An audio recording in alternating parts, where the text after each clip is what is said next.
from all day long, macam sepanjang hari tu saya mau study begitu apa semua. It's not something yang realistic.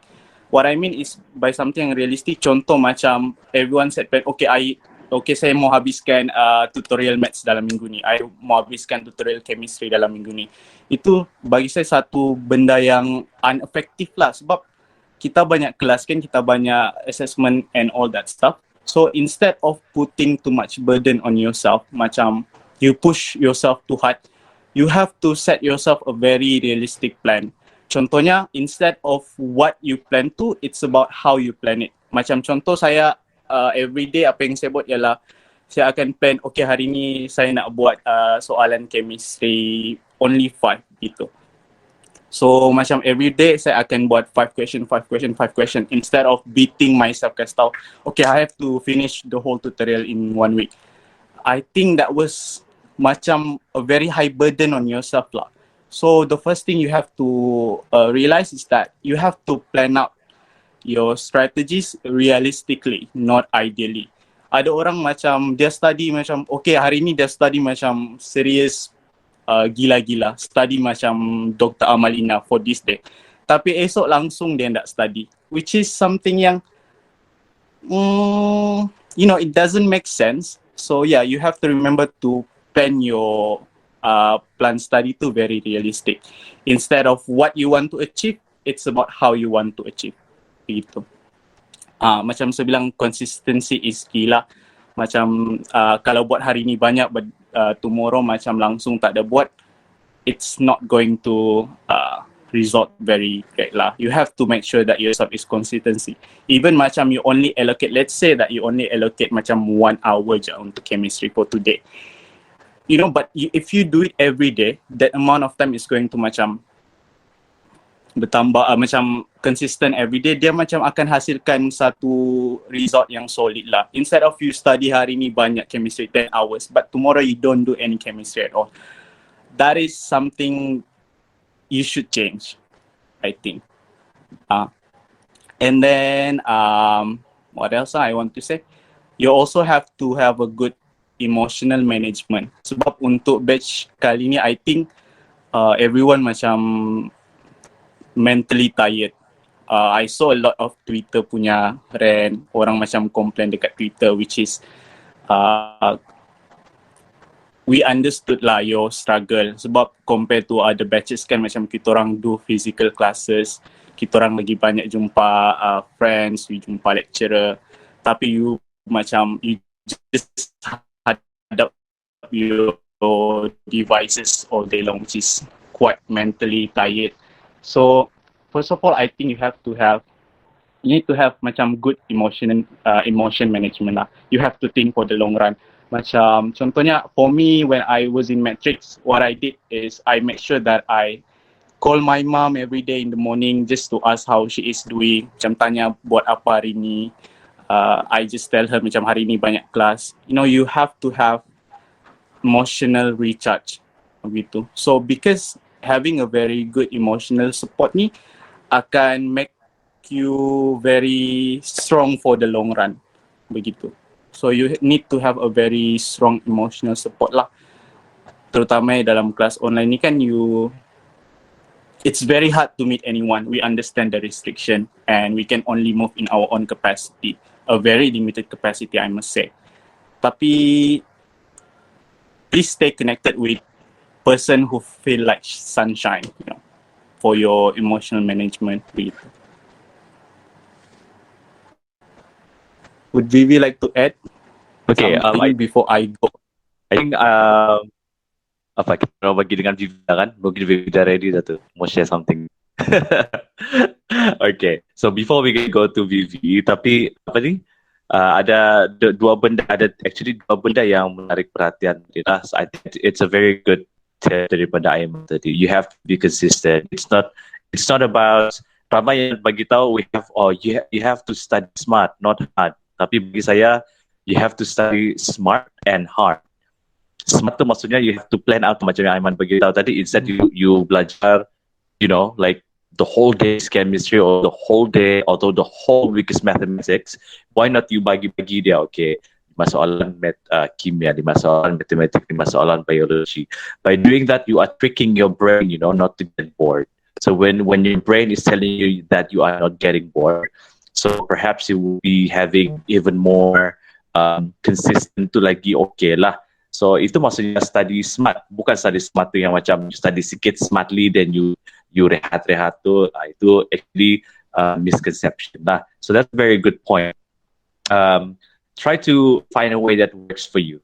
And second yang you share about find the sunshine kan, if you feeling down ataupun feeling depressed, because I don't want to use the word depressed lightly nowadays, because bila kita use the word depressed, quite a lot of youngsters kan dia guna istilah ni too lightly, walaupun tidak clinically diagnosed dia beritahu dia depressed, tapi sebenarnya bukan depressed, itu actually stress. Okay, so kalau kita stress, or even maybe you are going through some episode of depression, it's true that you have to find that sunshine of yours. Maybe it's not going to be a person or a group of people.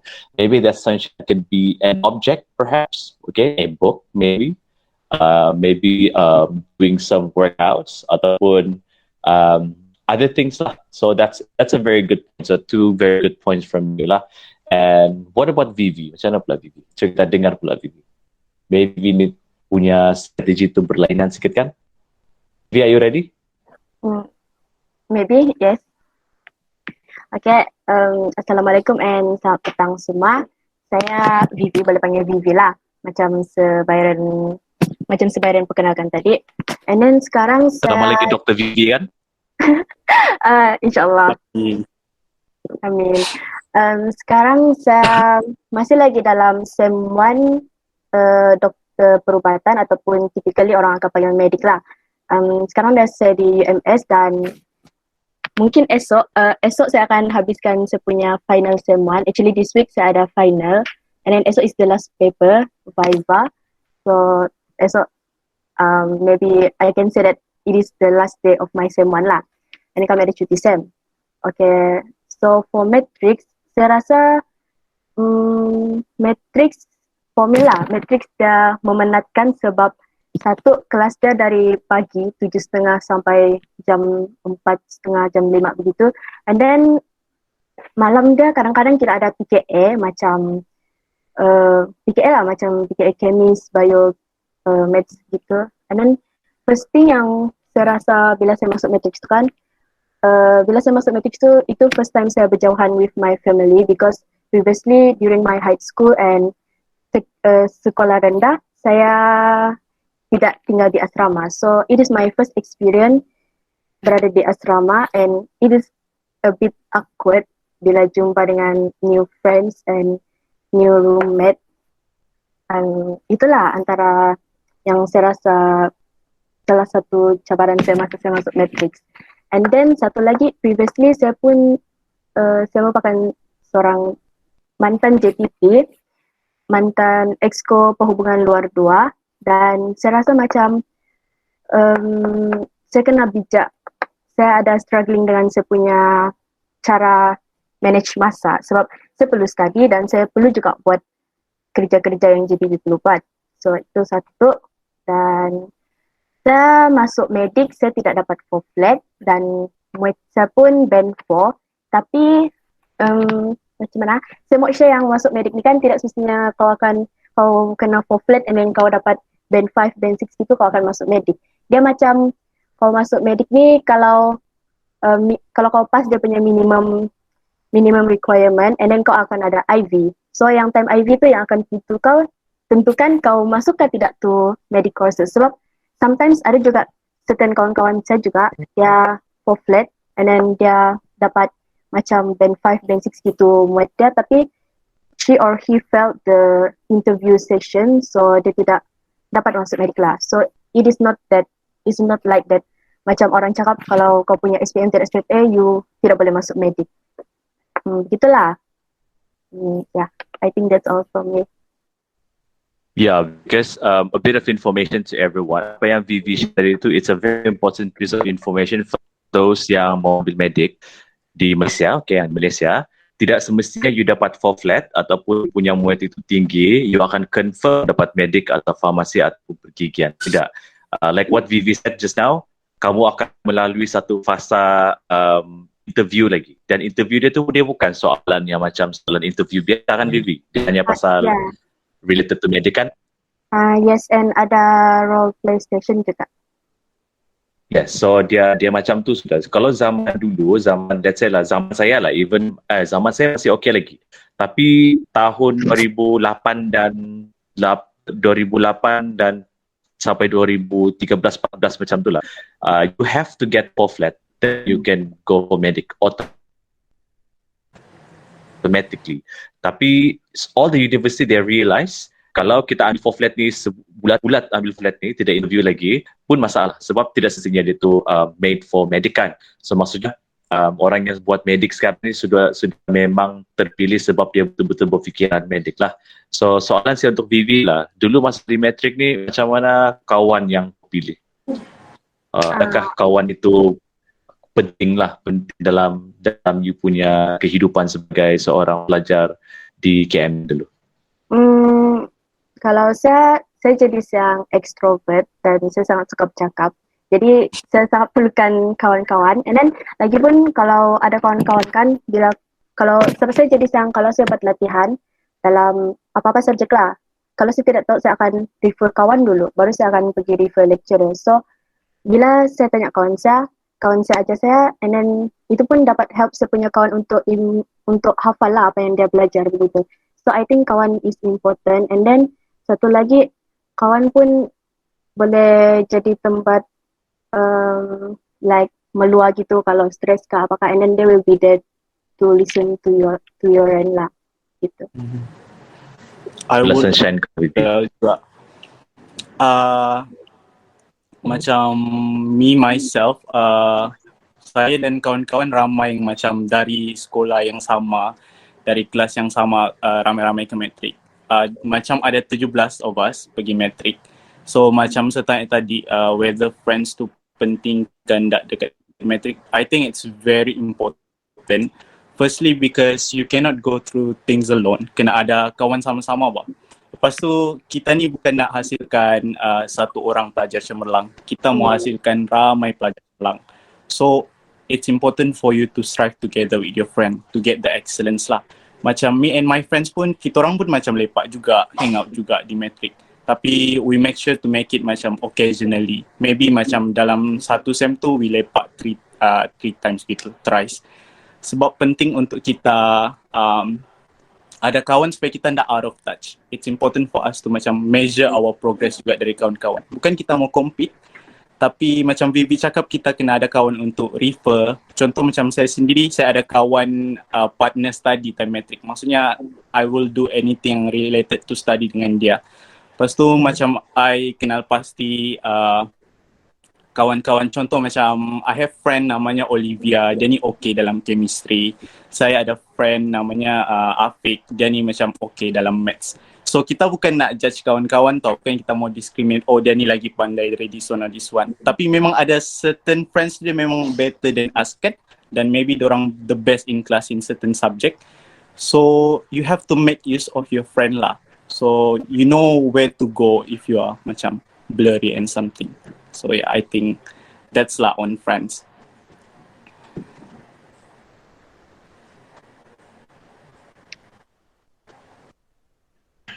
Kalau in terms of contoh lah yang kita masih bercakap pasal kawan lagi lah, sebab when we are, especially for you guys, especially at your age lah, age group 18 to 19 semua tu, I was there one dulu.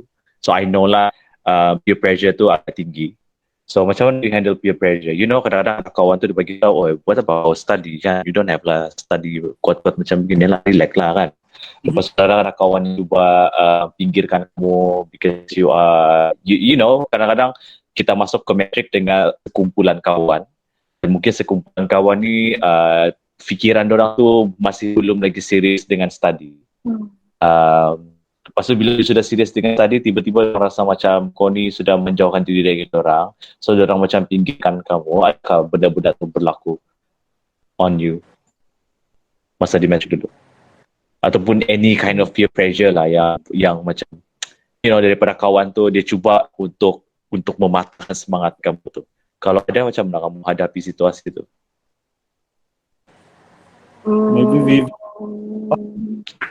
Kalau saya Semua kawan kamu semua baik-bagus. tidak. Kalau saya Oh kan, tidak. I mean, everyone is not perfect, Pak. So, yalah. Kalau bagi saya kan, kalau peer pressure yang bukan seseorang je lalui, saya rasa orang lain pun ada lalui, is comparing antara satu sama lain. Comparing ni kan, dia macam sometimes, actually saya experience tu since I was in my form 5 year, in my form 5, yeah. So, I'm the only one Bule Putra and the other, my classmate is Chinese. So, Chinese jarang sangat rajin belajar and then I feel left out at that moment, but they're also good to me. Tapi saya memang akui yang saya someone yang sangat kompetitif dulu. And then but I think kita punya comparing tu kan, dia boleh bawa pergi positif punya consequences and then negative consequences. Maksud saya macam if you compare yourself and then it motivates you to do better, I think it is a positive thing lah. Tapi if sometimes ada orang compare diri dia dengan kawan-kawan dia lah, and then macam kawan sebelah dia ni pandai gini, and then dia pun rasa macam dia macam tidak semangat mau belajar sudah, so dia macam I will never be like him or her. So itu, you better don't compare yourself lah. You should compare yourself if you think that it motivates you. So I think that is the only peer pressure yang saya rasa significant for me, because I did compare myself to others and I feel very down sebab I think like I'm not good enough.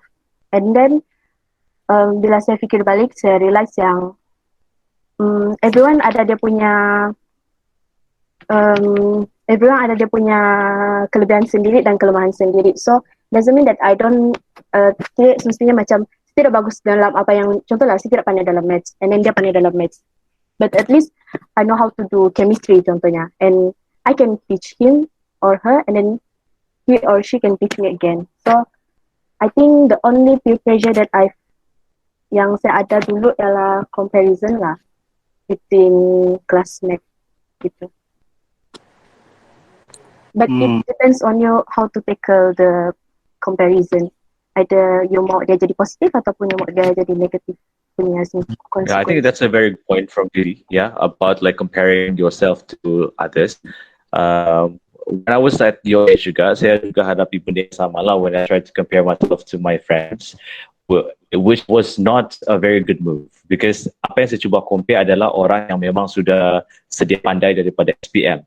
So itu membuatkan diri saya lebih stres dan lebih macam buat diri saya tu rasa tidak macam mana kita tahu, macam diri saya tu macam sudah ditakdirkan tidak pandai bila saya banding. Tapi I realize why do I want to compare myself with others? Kita compare lah diri kita dengan contoh result SPM kita masa tu kan. Contohlah dulu my kimia dulu SPM bukan hebat. Kimia saya dulu SPM C saja C. So then saya beritahu lah, why do I want to compare myself with my friend yang set SPM kan? Compare lah dengan diri saya dulu. Jadi saya memperbaiki lah diri saya tu. Kalau dulu SPM saya tu kimia C, lepas tu math saya tu mungkin dapat A2 maybe. Kita cuba perbaiki dari sana lah. So kita keep on comparing ourselves with ourselves. Itu yang saya buat lah. So what about Aiman? Did you do the same thing? Oh yes sir. I like point Vivi yang cakap whether it's positive or negative. Sebab I think it all comes down to your outlook lah. You see, kita tak boleh juga macam langsung tak nak compete. Kita tak boleh juga langsung macam, I don't want to compare myself, I only want to focus on me. I think that is very out of touch, because without you realizing or not, you're not the only one yang preparing for universities. While you are struggling, there are hundreds of students out there also struggling to get to secure a seat in the university. So it all comes down to your outlook. At the end of the day, you have to change, you have to twist kamu punya outlook on competition lah. Macam Vivi cakap, it's important for you to take your friends as inspiration. Contoh macam orang tu better than you, bukan superior, macam slightly better than you in certain subject kan, bukan jadikan macam oh he's so good, I'm so not good, I'm so down gitu. Tapi you have to macam oh he's so good, maybe I should use help daripada dia.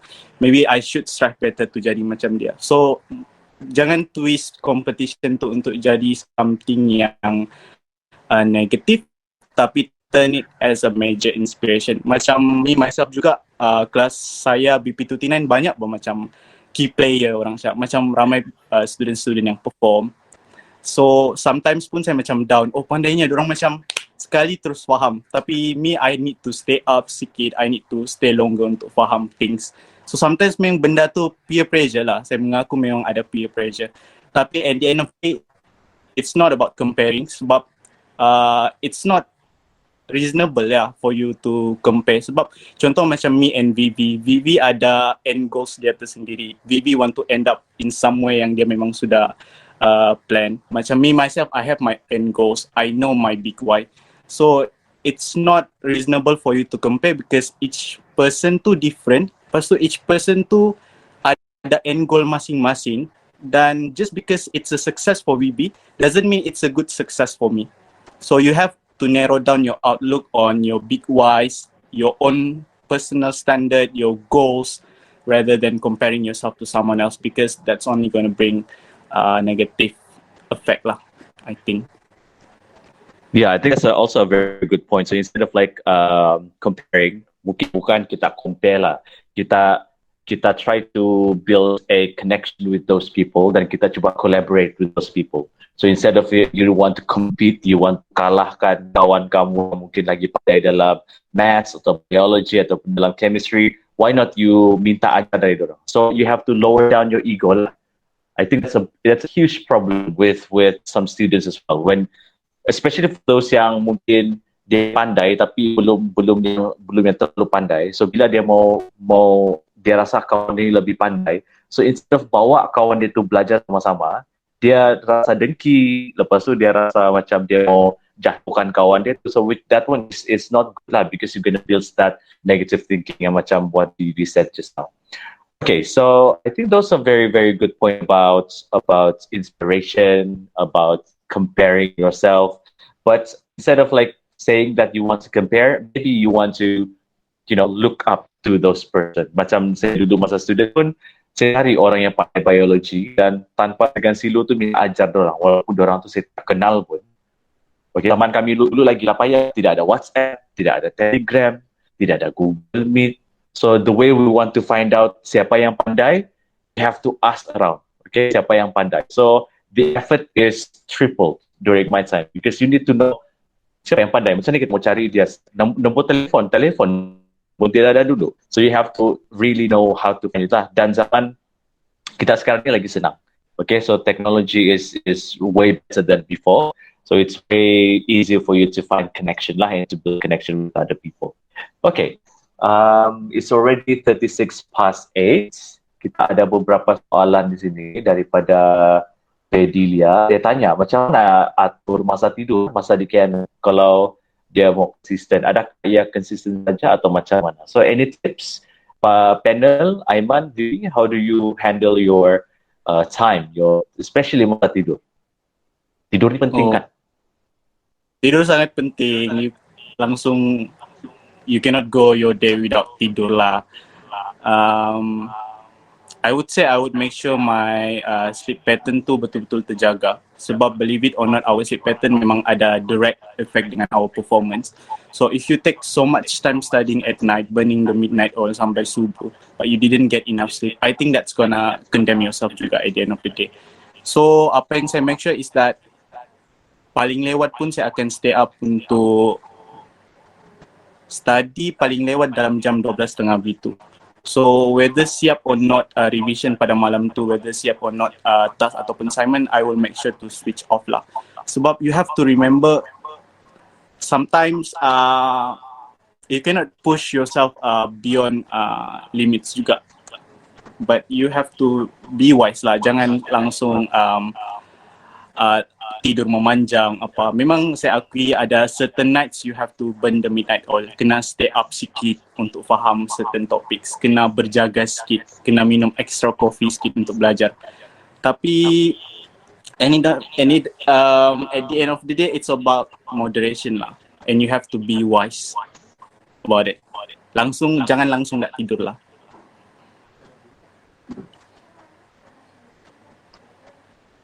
Maybe Vivi got something else. Bagi saya pun tidur tu sangat-sangat penting dan saya sangat suka tidur. Sebab kalau saya rasa yang lepas kelas tu kan penat bagi saya. And then saya rasa macam kalau saya mau belajar, saya kena kasih kosong dulu saya punya fikiran, kasih rehat saya punya fikiran. So saya akan tidur. And then bila saya bangun tidur tu kita akan rasa fresh bah kalau kita bangun tidur. And then I will start studying after I wake up. Biasanya kalau di matrix dulu, saya akan study yang sebelum subuh, and then saya solat subuh, and then saya sambung study lepas subuh. Begitu. Kalau saya lah.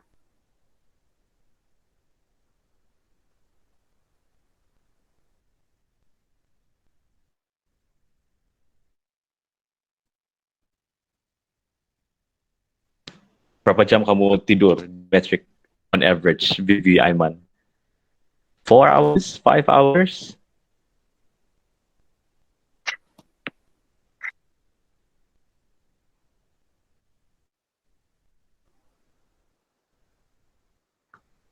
Aiman, your microphone, you can try to unmute dulu. Sorry. For me, I would take biasanya I would sleep dari jam 12.30. Lepas tu I would wake up at 5:30 begitu untuk solat, untuk get ready. Tapi sometimes ada je terlajak sampai jam 6 gitu, 6.30. So don't beat yourself too much lah kalau terlajak. Maybe you need it. So yeah, I would take around begitulah untuk tidur.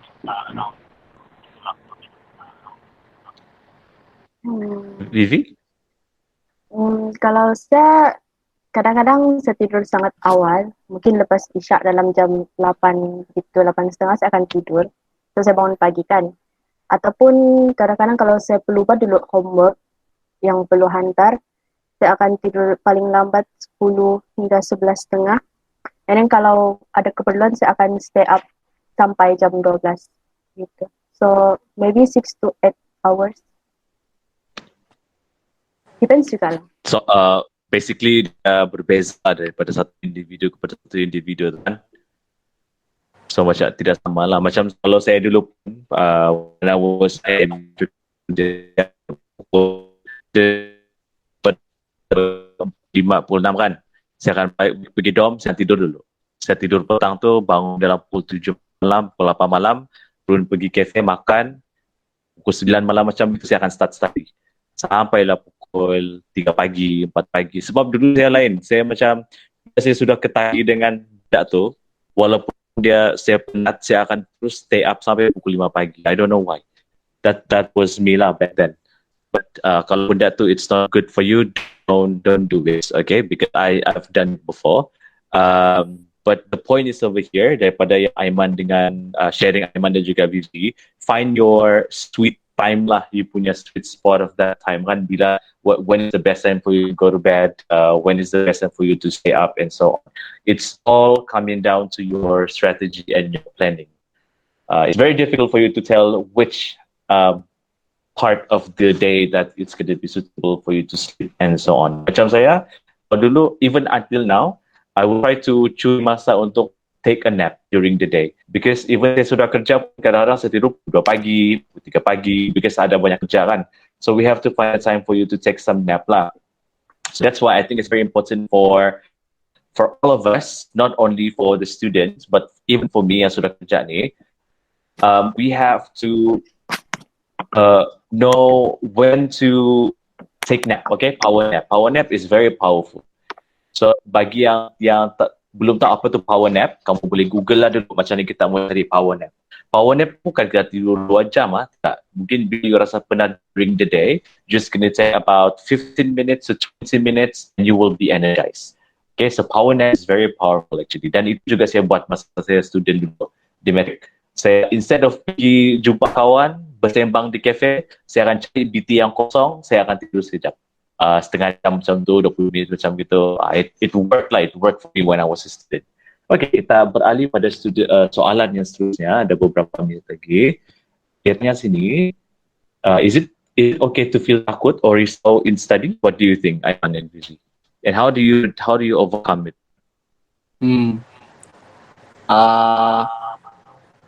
Feeling I think takut. it's normal to rasa takut kan? Yes, I Tapi think macam mana kita it's mau normal. overcome tu? Is it okay to feel takut? Me pun macam from time to time I always macam rasa takut juga whether tak boleh carry or not that stuff. So I would say first it is very okay. It's very normal for you to rasa takut about the uncertainties in your study, rasa risau pasal what's coming in your study. It's very normal. Nothing out of universe thing. Tapi in order for you to overcome it is to remember your big reason why you are there lah at first. Macam if you starting to get too much worry about it, it's not going to bring you anywhere juga. So you have to set in your mind that it's just another wake up call. Mungkin ambil itu sebagai satu peringatan untuk kita terus konsisten. Jangan biarkan your worriness, your fear to get the best of you lah. Sebab kalau kita terlampau takut ataupun risau pun, dia akan buat kita stuck kan. So apa yang kita boleh buat ialah to remain think about your big why, think about what you want to achieve rather than worrying lah. What I did is macam at the end of matric macam I want to get this scholarship. At the end of matric I want to achieve this certain PMGK. So instead of macam keeping myself stuck with that worriness, I think for the long run lah, apa yang saya nak achieve dalam tempoh jangka masa panjang, and I will just switch and I will just shift my thoughts to that instead of worrying too much. It's okay, Aidil Iman, it's completely normal. Take it as a wake up call lah, insyaAllah. Tidak ada apa-apa mau share? Saya setuju dengan Aiman cakap tadi yang benda tu normal sebab memanglah kan kita risau apa yang kita akan jadi one day, apa yang akan jadi esok. Tapi saya rasa macam kalau kita takut ataupun risau time study tu kan, macam Aiman cakap tadi tu kita kena tahu kita punya big why, kenapa kita di sini. And then kita kena ada macam kalau macam saya kan, kalau saya start rasa risau, saya akan list down apa yang saya belum buat, and then saya akan bagi-bagi masa saya untuk saya akan buat tu benda. Walaupun saya lambat, tapi at least saya akan buat tu benda. So, kalau bagi saya lah, kalau saya rasa risau, tapi macam chemistry ada lagi 4 lesson sebelum belum revise. So, saya akan list down lesson-lesson tu, and then saya will allocate time. Contohnya, jam ini pergi jam ini, saya akan belajar ini je. Begitu. So, mostly, saya rasa risau time study tu normal lah. So, it's normal for everyone. Okay, how do you guys keep yourself motivated every day? Ada soalan dari James. Any tips? Dari James, how to keep ourselves motivated every day. Firstly, saya nak cakap kalau kita ada certain bad days, apa yang saya buat ialah saya akan ingat balik good days yang saya ada sebelum ni. Dan saya akan remind myself in this life, in this our journey ni lagi banyak good days akan datang. So that is one thing to overcome bad days jugalah. Sebab bad days ni yang selalunya akan condemn kita punya self motivation kan. Kalau macam saya untuk keep myself motivated tu, I always make sure myself very connected to my family and friends lah. Someone yang akan betul-betul ingatkan yang apa yang kita nak achieve at the end of matric ni. Sebab we don't have much time in matric pun. Kita ada 10 bulan. Some people yang PDT maybe have extra sikit 20 bulan. So always remember for the long run lah, apa yang kita mau achieve at the end of matric ni. Kita semua mau achieve excellency kan. So cling to that hope of excellence for our matriculation. So it can keep yourself motivated lah every day, insyaAllah. Vivi macam mana pula?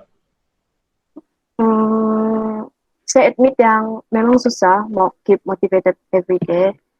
Lagi-lagi macam kamu orang kan kelas online, so dia lain by environment face to face and kelas online. So to keep yourself motivated, macam ada juga Aiman jawab tadi, stay connected with your family. Kalau macam saya selalunya akan call my family, maybe dalam 1 minggu adalah beberapa kali begitu. Ataupun I will pergi cari my friend and then bagi tahu mereka yang today saya ada bad days begitu.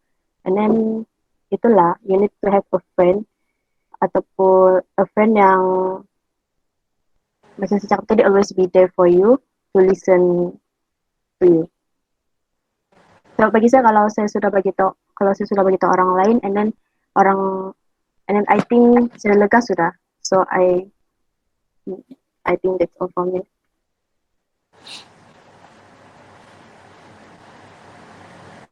So I really do think that motivation is a very important thing. So without motivation, you wouldn't be able to move forward lah. So obviously, both of you were able to find that source of motivation. And like what Aiman and Vivi shared just now, kena pandai cari. Family is the basic lah, is the basic source of motivation. So bolehlah sentiasa macam apa yang Vivi buat, call family, okay, call kawan-kawan yang rapat, okay, talk to them, luahkan perasaan kamu tu, so at least kamu ada ruang untuk you vent out lah. Okay, ada beberapa soalan lagi. We have the 10 minutes. Mungkin soalan ni tunjukkan pada Aiman dulu. So ada soalan khas untuk Vivi tu, dia tanya sendiri, how do you perform for your interview? Any tips? Mungkin KK ini dia mau apply medic lah ni kan. Tapi before you're gonna go to that one, Vivi, Aiman, do you have anything you want to share about your method of studying? Do you write notes? How do you write notes? Kalau you write notes, macam mana you buat notes? Kalau you hafal, macam mana you hafal? So on. Mungkin boleh detailkan like I know you have shared just now, very briefly in the beginning. Tapi what about the details in your study methods? Is there any special way for you to study? Oh, okay. Write notes, hafal or exercise, I would say all. You need all those elements in order for you to master your subject lah. Saya pun ada tulis some tips untuk study. Contoh untuk what I did lah. This is especially going to help you kalau ada mind block. Contoh kalau saya study, sometimes kita tak tahu mau study mana kan. So what I do is I go direct in question lah. Contoh macam saya mau study chemistry, tapi saya tak tahu mau study topik apa. So what I did is I answer question. Contoh macam saya buat partial, let's say I say 2015 punya partial lah. So I do all that questions. Lepas tu, selepas kita buat, kita akan semak lah kan. So what I did is saya akan tulis benda yang saya salah, weaknesses yang saya ada dalam topik tu, dalam set question tu saya akan tulis dekat depan paper lah. Contoh macam dekat depan paper begini. Lepas tu saya akan tadi benda-benda tu yang saya sudah tuliskan gitu. Kalau kamu mau lagi efektif, contoh macam you do 3 sets of question untuk chemistry. 3 set, contoh 2015, 2016, 2017 kan. So every time kita sudah buat, kita akan semak dan kita akan dapat tahu di mana kita salah. So saya syorkan untuk kamu list semua yang kamu salah, topik yang kamu salah tu depan piece of paper tu. So at the end of menjawab soalan, you will have a list of your weaknesses, benda yang kamu selalu salah. Dan one thing yang saya notice lepas buat soalan-soalan tu, saya akan notice kesalahan yang saya buat tu selalunya benda yang sama, topik yang sama. So it would really help you to study lah. Lepas tu untuk subjek macam biology and chemistry yang ada essay lah basically. Saya akan buat book begini. Ni contoh book yang saya buat. Ni macam compilation untuk essay bio lah. So what I did is saya banyak practice untuk essay. Maksudnya buat soalan lah. Yang macam Lizeria ni tanya. Saya buat banyak soalan. Nampak banyak, cuma benda ni sebenarnya saya buat sikit-sikit. Tapi at the end of semester saya akan dapat compilkan satu essay begini. So it's important for you to have this kind of method. Sebab untuk chemistry and biology, I don't know about the evaluation now. Tapi time kami memang ada essay, so you have to do like this lah. Another thing yang mau show ialah you have to do overview. Ni contoh overview yang saya buat untuk biology. Saya suka buat something yang regarding to visuals. Contoh macam kalau proses tu terlampau sukar apa semua, saya akan simplify in my own words, you know. So saya akan buat overview beginilah. Saya akan buat untuk setiap bab tu saya akan buat overview. Benda begini it works for chemistry, physics and biology lah. You have to do overview untuk setiap bab. So time study week you just grab your overview notes begitu.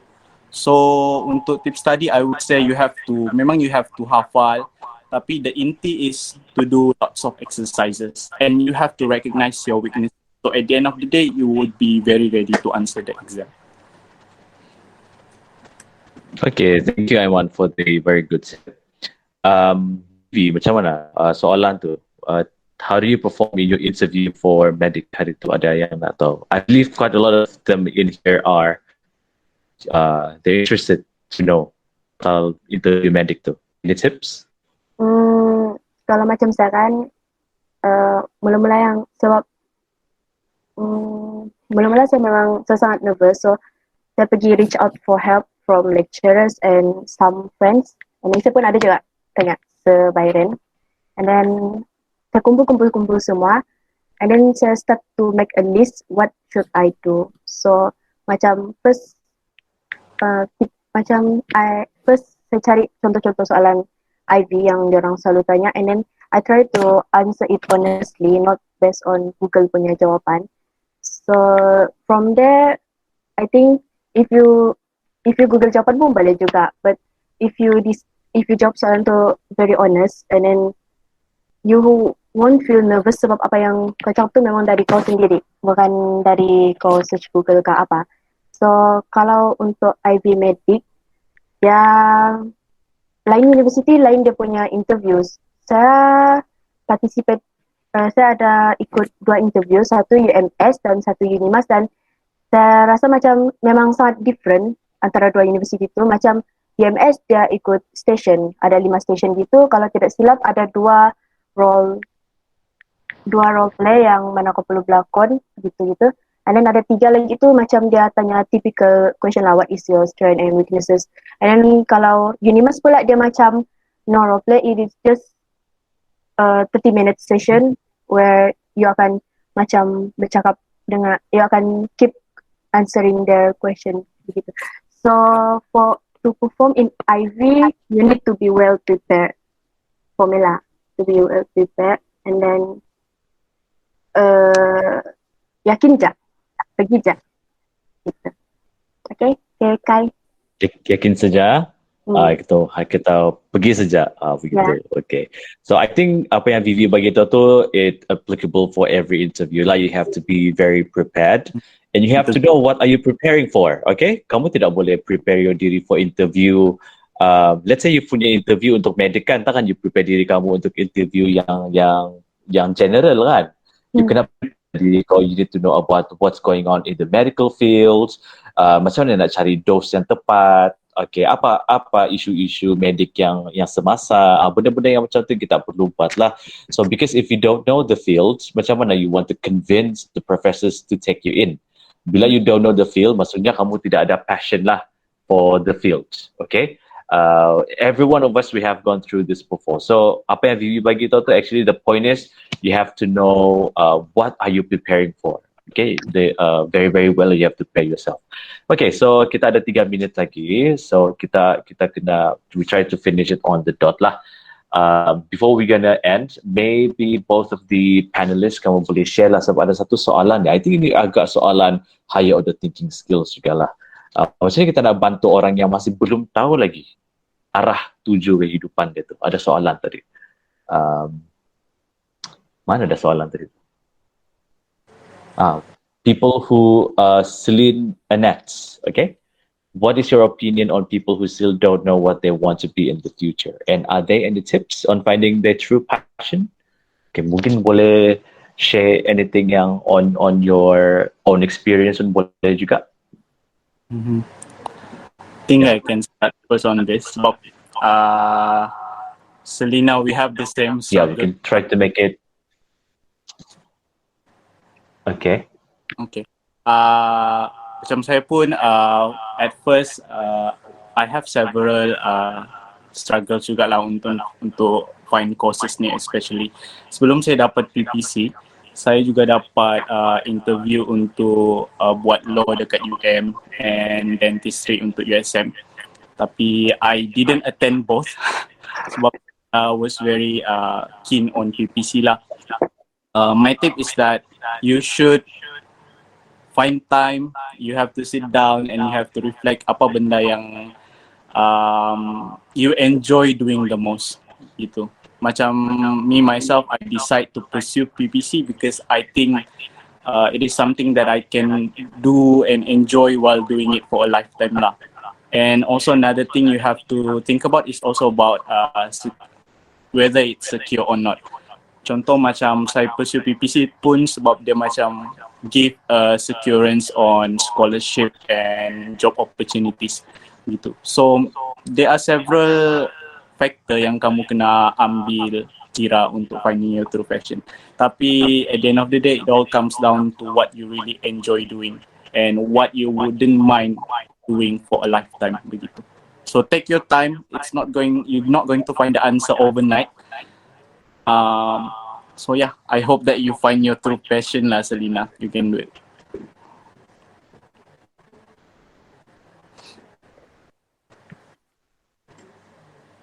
Vivi?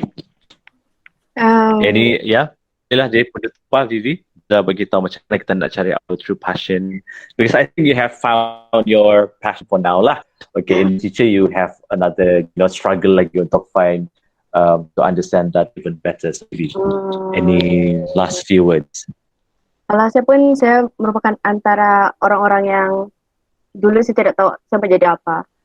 Cuma macam saya belajar, tapi saya tidak tahu pun saya mau jadi apa. I don't have my pathway yang saya rancang, betul-betul rancang. So, saya boleh cakap saya jenis yang fleksibel. Saya boleh study anything sebab saya jenis yang akan belajar dan terus belajar. Jadi saya tidak kisahlah. But then, bila saya realize balikan, masa saya isi UPU, and then 4 pilihan saya is all medic. 1 sampai 4 semua medic. Saya buat macam tu sebab I think I really want to be a doctor that can help others significantly. So, sometimes ada juga orang cakap, you can help others kalau you jadi volunteer ataupun jadi nurses. But for me, if I become a doctor, I can help others significantly bah. Contohnya macam orang tu mau mati sudah, but at least I have that knowledge to significantly help him or her, my patient, gitu. So that is when macam si Aiman cakap tadi, it is not like kita fikir satu malam tu je, oh esok paginya kau bangun, kau ada sudah idea kau mau jadi apa. It is, kita kena take a very long time, like me, I take a very long time to reflect my real passion, what I want to be in the future.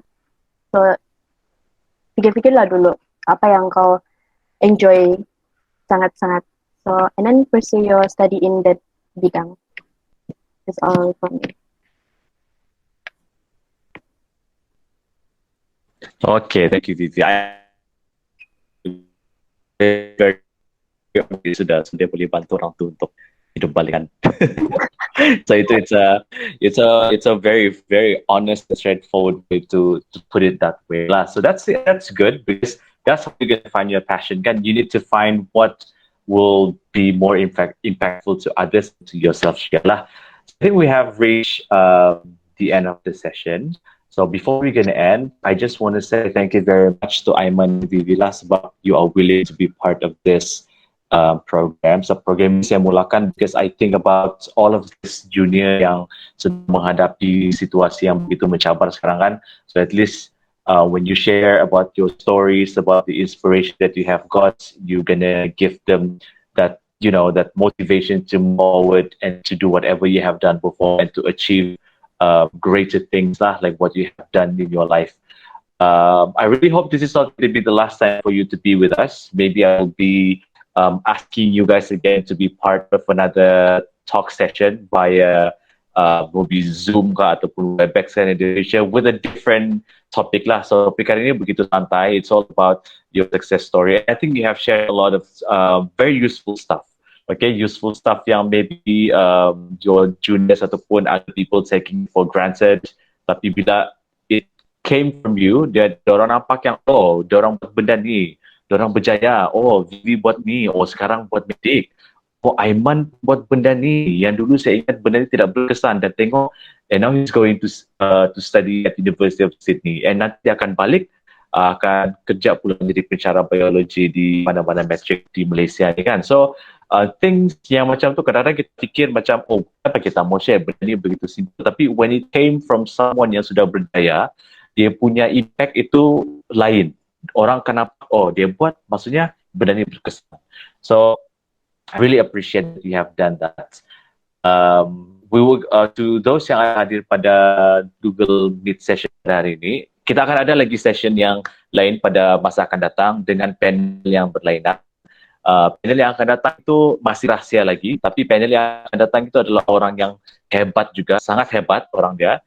Bagi saya dia sangat hebat, sebab dia merupakan pelajar baik kimia satu Malaysia untuk matrik dulu. So dia is a very hebat punya orang lah. So the next panel ni, kalau dah selesai dia punya segala urusan dan apa semua tu, kita akan jadikan satu lagi Google Meet session. And if Aiman and Vivi want to join us pun boleh juga, tidak ada masalah. Then you will know lah siapa orang yang saya maksudkan ini. Orang dia ni sangat tepat. Okay? So thank you very much everyone. Thank you so much Aiman and Vivi. I'll see you guys next time. Okay? So kalau ada, before you can go Aiman and Vivi, if you have any contacts, maybe your email ka ataupun you punya Instagram ka, the people can reach out to you. I believe they have a lot more questions they want to ask you. You can give it to me, I can give it to dalam lecture yang lain lah. Then maybe they can reach out to you if there's anything. Nanti PM saya lah, you pun email ataupun IG handle ka, ataupun Facebook ka. Okay? So thank you so much everyone. Have a nice evening and all the best for the study. All the best to both you two. Thank you, Vivi. Thank you too, sir. Thank you, Aiman. Okay, thank you. Bye, B. All the best, Vivi, for your exam. Okay. Thank you, everyone. Thank you.